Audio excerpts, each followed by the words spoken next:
la cardiopatía isquémica continúa siendo un enorme problema sanitario. De hecho, según las estimaciones globales de la Organización Mundial de la Salud, la cardiopatía isquémica sigue siendo la primera causa de muerte en el mundo. En 2021 fue responsable de aproximadamente 9,1 millones de fallecimientos, lo que supone alrededor del 13% de todas las muertes a nivel mundial.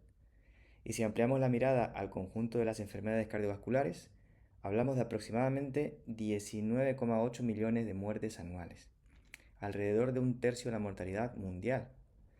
Por tanto, estamos hablando de una enfermedad que conocemos desde hace siglos, que hemos aprendido a diagnosticar y tratar cada vez mejor, pero que continúa siendo la principal causa de muerte en el planeta. Y para comprender por qué sigue teniendo semejante impacto, primero tenemos que entender qué significa realmente que un miocardio esté isquémico. Porque la cardiopatía isquémica no es simplemente tener una arteria coronaria estrecha. En esencia, todo comienza con un concepto mucho más sencillo: un desequilibrio entre el aporte de oxígeno al miocardio y sus necesidades metabólicas. Empecemos por la idea fundamental de todo el vídeo. La cardiopatía isquémica engloba aquellas situaciones en las que el aporte de oxígeno al miocardio es insuficiente para cubrir sus demandas metabólicas. Por tanto, fisiopatológicamente, la isquemia es un desequilibrio entre la oferta y demanda de oxígeno. En el lado de la demanda tenemos fundamentalmente la frecuencia cardíaca, la contractilidad y la tensión de la pared ventricular. Y en el lado del aporte tenemos dos grandes componentes o determinantes: el contenido arterial de oxígeno y el flujo sanguíneo coronario. Esto es importante porque significa que podemos producir isquemia reduciendo la oferta, aumentando mucho la demanda o combinando ambas cosas. Pero antes de hablar de flujo, tenemos que entender qué ocurre en la pared coronaria. La aterosclerosis no es simplemente colesterol acumulándose dentro de las arterias. Es una enfermedad lipídica, inflamatoria e inmunomediada que se desarrolla durante décadas. Factores como la hipertensión, el tabaquismo, la diabetes o la dislipemia favorecen la disfunción y activación endotelial.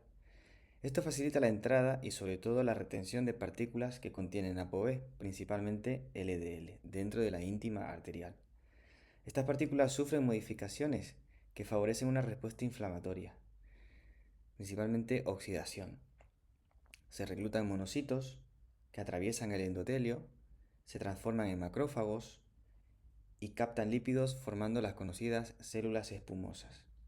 Con el tiempo aparece migración y proliferación de células musculares lisas, depósito de matriz extracelular y finalmente formación de una placa con un núcleo lipídico o necrótico y una cápsula fibrosa. Pero fíjense en un detalle importante. Al principio la arteria puede crecer hacia afuera. Es lo que se conoce como remodelado positivo. Por eso podemos acumular una cantidad considerable de aterosclerosis sin que inicialmente exista una reducción proporcional de la luz arterial. Más adelante, cuando este mecanismo compensador deja de ser suficiente, aparece el remodelado negativo, es decir, hacia la luz, y la enfermedad empieza a hacerse obstructiva. Dentro de este proceso, el endotelio tiene un papel fundamental. Un endotelio sano no es simplemente una capa que recubre el vaso. Regula el tono vascular, la inflamación, la adhesión leucocitaria, la agregación plaquetaria a la coagulación y la permeabilidad vascular. Uno de los elementos centrales es el óxido nítrico. Cuando aparece estrés oxidativo e inflamación, disminuye su biodisponibilidad y el equilibrio vascular cambia. Tenemos menos vasodilatación y al mismo tiempo mayor vasoconstricción, inflamación y trombogenicidad. Por eso la disfunción endotelial conecta varios de los mecanismos que veremos posteriormente: aterosclerosis, alteración de la vasomotricidad y disfunción microvascular. Llegamos ahora a una pregunta aparentemente sencilla: ¿cuándo una coronaria aterosclerótica produce realmente isquemia? El modelo clásico sería pensar estenosis coronaria, disminución del flujo e isquemia, pero esto es una simplificación. Realmente es mucho más amplio que eso. La isquemia aparece cuando el aporte de oxígeno es inferior a la demanda. El aporte depende fundamentalmente del flujo coronario y del contenido arterial de oxígeno. mientras que la demanda aumenta con la frecuencia cardíaca, la contractilidad, la tensión parietal y por tanto también con factores como la precarga, la poscarga o la masa miocárdica. Esto explica algo que vemos continuamente en clínica. Un paciente puede tener una lesión coronaria y mantener un flujo suficiente en reposo, pero cuando empieza a hacer ejercicio, aumenta la frecuencia cardíaca, la contractilidad y el consumo de oxígeno y entonces aparece el problema. Para entender por qué, necesitamos introducir uno de los conceptos fisiológicos más importantes de este vídeo. La reserva coronaria, concepto fundamental. El miocardio tiene una característica particular. En reposo ya extrae una proporción muy elevada de oxígeno que recibe. Como vemos en esta gráfica, vemos el flujo arterial, o sea, por las arterias coronarias, vemos la saturación que hay en las arterias coronarias y vemos la saturación que hay en el seno venoso. Vemos que si extraemos una muestra de sangre y vemos la saturación de oxígeno, pues mantiene una saturación en torno a 97-98% como el resto de las arterias, un contenido alto de oxígeno a nivel arterial, pero a nivel ya en el seno coronario, esa saturación baja considerablemente. De 97, pues bajamos más o menos a 25%. Eso en estado de reposo. Pero ¿qué sucede cuando el paciente comienza a aumentar la demanda de oxígeno, empieza a hacer ejercicio? Vemos que la extracción de oxígeno tampoco es considerable, porque ya de base hay una extracción marcada. Entonces, ¿qué ocurre? Pues cuando aumenta el metabolismo, tienes relativamente poco margen para aumentar todavía más la extracción de oxígeno. ¿Y qué hace entonces? Aumentar el flujo sanguíneo coronario. Como vemos en esta gráfica, cuando aumenta el consumo miocárdico de oxígeno, el flujo coronario se multiplica varias veces. Y esto nos lleva directamente a la siguiente diapositiva. Vamos a imaginarnos ahora el árbol coronario desde la aorta hasta el miocardio. Tenemos las grandes arterias coronarias epicárdicas, después las prearteriolas, las arteriolas y finalmente los capilares y el miocardio, ¿no?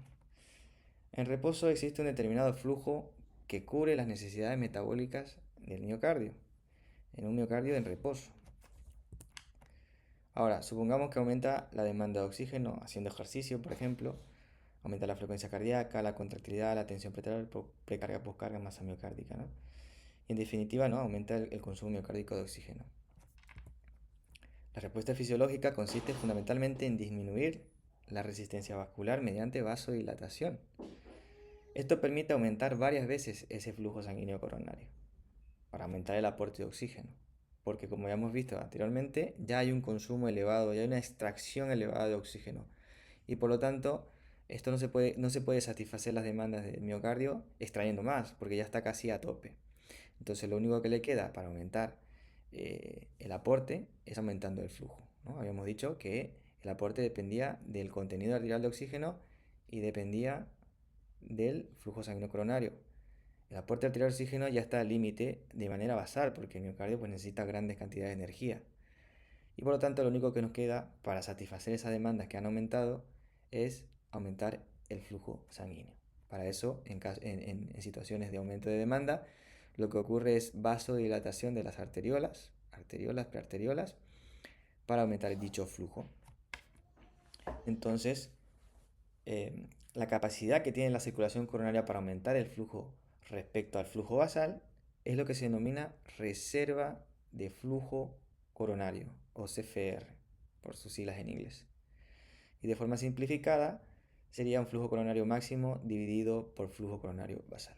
Es decir, nos indica cuántas veces puede aumentar el flujo sanguíneo de un estado basal a un estado de hiperemia mediante la vasodilatación. Entonces esa reserva de flujo, ¿no? Esa reserva vasodilatadora. Entonces, ¿qué ocurriría en una situación de enfermedad coronaria cuando se desarrolla una placa de aterosclerosis, una placa que va estrechando la luz? Entonces, para mantener un adecuado flujo en reposo, la circulación distal puede utilizar parte de esa capacidad vasodilatadora. Porque claro, al estrechar la luz disminuye el flujo y por lo tanto para aumentarlo, para compensar esa disminución inicial del flujo, los vasos se dilatan. O sea, tiene que utilizar su reserva de flujo, su reserva vasodilatadora. Eso estando en reposo, ¿no? Y de esa manera puede mantener un flujo adecuado para satisfacer la demanda miocárdica. Pero claro, el precio a pagar es que se ha consumido parte de esta reserva. Y por tanto, lo importante no es solo cuánto flujo existe en reposo, sino cuánto margen queda para aumentarlo.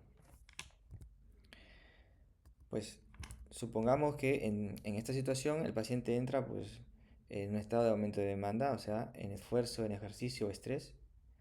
Entonces la demanda aumenta, pero la circulación coronaria ya no puede incrementar suficientemente el flujo porque su reserva vasodilatadora está reducida, ya está ocupada ya, para poder compensar esta estenosis.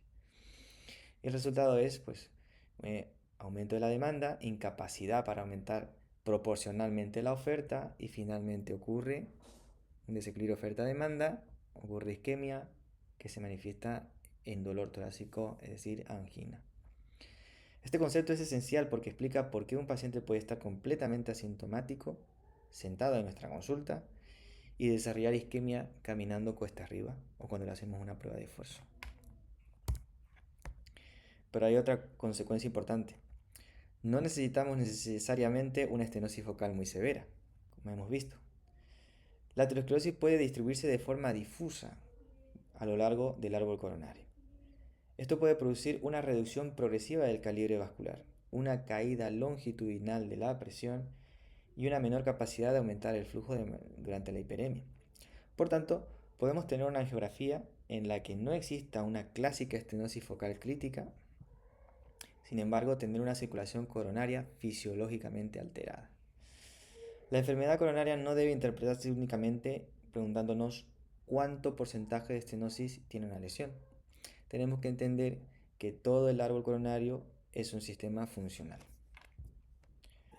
Y precisamente esto nos lleva a una de las partes más importantes de la fisiopatología moderna de la isquemia, la microcirculación coronaria. Cuando vemos una coronariografía estamos viendo fundamentalmente las arterias epicárdicas, pero distalmente existe una enorme red vascular que no visualizamos directamente y que tiene un papel decisivo en la regulación del flujo. Las arterias epicárdicas de mayor calibre actúan principalmente como vasos de conductancia y en ausencia de enfermedad ofrecen relativamente poca resistencia. A medida que descendemos hacia prearteriolas y arteriolas, cambia completamente la fisiología. Las arteriolas intramiocárdicas son uno de los principales lugares donde se regulan las resistencias vasculares.